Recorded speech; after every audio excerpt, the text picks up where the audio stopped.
ગુજરાત સરકારના કરાર આધારિત કર્મચારીઓ માટે મોટા ખુશીના સમાચાર સામે આવ્યા છે. બજેટ સત્રના બીજા દિવસે કરાર આધારિત કર્મચારીઓના માનદ વેતનમાં વધારો જાહેર કરતો પરિપત્ર જાહેર કરી દીધો છે. લાંબા સમયથી કરાર આધારિત કર્મચારીઓ જે પગાર વધારાને લઈને માંગ કરી રહ્યા હતા, કાયમીકરણને લઈને માંગ કરી રહ્યા હતા, તો કાયમી તો તેમને કરવામાં આવ્યા નથી, પરંતુ ગુજરાત સરકાર દ્વારા તેમના પગારમાં વધારો જાહેર કરતો પરિપત્ર જાહેર કરીને તેમના માનદ વેતનમાં વધારા માટેની મોટી જાહેરાત કરી છે. નમસ્કાર મિત્રો, સ્વાગત છે તમારું અમારી યુટ્યુબ ચેનલમાં. મિત્રો, ગુજરાત સરકાર દ્વારા હાલમાં જ એક મોટી જાહેરાત કરવામાં આવી છે, જેનાથી કરાર આધારિત કર્મચારીઓમાં ખુશીનો માહોલ સર્જાયો છે. હોળી પહેલા જ કરાર આધારિત કર્મચારીઓના પગારમાં વધારો જાહેર કરીને હોળી પહેલા જ દિવાળી જેવો માહોલ સર્જવામાં આવ્યો છે. પરિપત્ર પણ જાહેર કરી દેવામાં આવ્યો છે. ગુજરાતના કરાર આધારિત કર્મચારીઓ માટે આ એક મોટી ખુશખબર છે. પગારમાં તોતિંગ વધારો અને કાયમી થવાની આશા પણ જાગી છે. ગુજરાત સરકારે રાજ્યના વિવિધ વિભાગોમાં કાર્યરત હોય તેવા કરાર આધારિત અને ફિક્સ પે કર્મચારીઓ માટે અનેક મહત્વપૂર્ણ જાહેરાતો કરી છે. પગાર વધારાથી લઈને તબીબી રજા અને ભવિષ્યમાં કાયમી થવાની સંભાવનાઓ સુધીના આ નિર્ણયોથી લાખો પરિવારોને મોટી રાહત મળવાની અપેક્ષા પણ જોવા મળી રહી છે. કોલેજ અને મેડિકલ શિક્ષકોના પગારમાં મોટો ઉછાળો જોવા મળ્યો છે. રાજ્યના શિક્ષણ વિભાગે અનુદાનિત ગ્રાન્ટી નેટ કોલેજોમાં કાર્યરત આશરે 1000 અધ્યાપક સહાયકોના માસિક પગારમાં 12,000 રૂપિયાનો વધારો જાહેર કર્યો છે.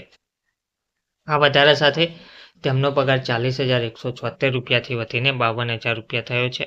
તેવી જ રીતે સરકારી મેડિકલ કોલેજોમાં કરાર પર કામ કરતા તબીબી શિક્ષકોના પગારમાં 30%થી 35% સુધીનો વધારો જાહેર કરવામાં આવ્યો છે. આ જે વધારો છે તે હોસ્પિટલોમાં નિષ્ણાંતોની અછત દૂર કરવા માટે આ વધારો 9 ઓક્ટોબર 2024થી અમલી ગણવામાં આવ્યો છે. અને આ જે નિર્ણય હેઠળ હવે પ્રોફેસરોને 2.50 લાખ રૂપિયા, એસોસિએટ પ્રોફેસરોને 2.20 લાખ રૂપિયા અને ટ્યુટર્સને 1.5 લાખ રૂપિયા સુધીનો માસિક પગાર મળશે. સરકારી હોસ્પિટલોમાં નિષ્ણાંતોની અછત દૂર કરવા માટે આ વધારો 9 ઓક્ટોબર 2024થી અમલી ગણવામાં આવશે તેવું જોવા મળી રહ્યું છે. સુપ્રીમ કોર્ટનો જે ઐતિહાસિક ચુકાદો હતો સમાન કામ સમાન વેતન, તેમાં કરાર આધારિત સહાયક પ્રોફેસરો માટે કાયદાકીય વિજય જોવા મળ્યો હતો. સુપ્રીમ કોર્ટે સમાન કામ માટે સમાન વેતનના સિદ્ધાંતને યથાવત રાખ્યો છે.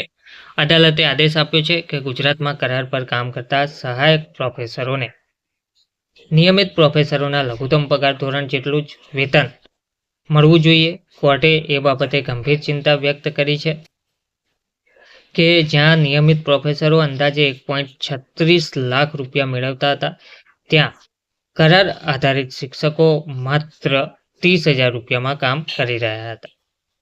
તેમજ તબીબી રજા અને અન્ય લાભોની જાહેરાત પણ કરવામાં આવી છે. સરકારે અનુદાનિત શૈક્ષણિક સંસ્થાઓના ફિક્સ પે કર્મચારીઓને શિક્ષણ અને બિન શિક્ષણ બંને નિયમિત કર્મચારીઓની જેમ તબીબી અને વિશેષ રજાઓ આપવાનો નિર્ણય કર્યો છે. હવે આ કર્મચારીઓ ગંભીર બીમારીની સ્થિતિમાં વર્ષમાં 10 પૂરા પગારની રજાઓ અથવા તો 20 અડધા પગારની રજાઓ મેળવી શકશે. આ ઉપરાંત જો કોઈ કરાર આધારિત કર્મચારીનું વર્ગ 3 અને વર્ગ 4 ચાલુ સેવા દરમિયાન મૃત્યુ થાય છે, તો તેમના આશ્રિતોને 14 લાખ રૂપિયાની નાણાકીય સહાય આપવામાં આવશે તેવી પણ માહિતી આપવામાં આવી છે. તેમજ સમગ્ર શિક્ષા હેઠળ વાર્ષિક પગાર વધારો જાહેર કરાયો છે. સરકારે એ પણ સ્પષ્ટ કર્યું છે કે સમગ્ર શિક્ષા હેઠળ કામ કરતા કરાર આધારિત કર્મચારીઓના પગારમાં દર વર્ષે 5%નો વધારો કરવામાં આવશે.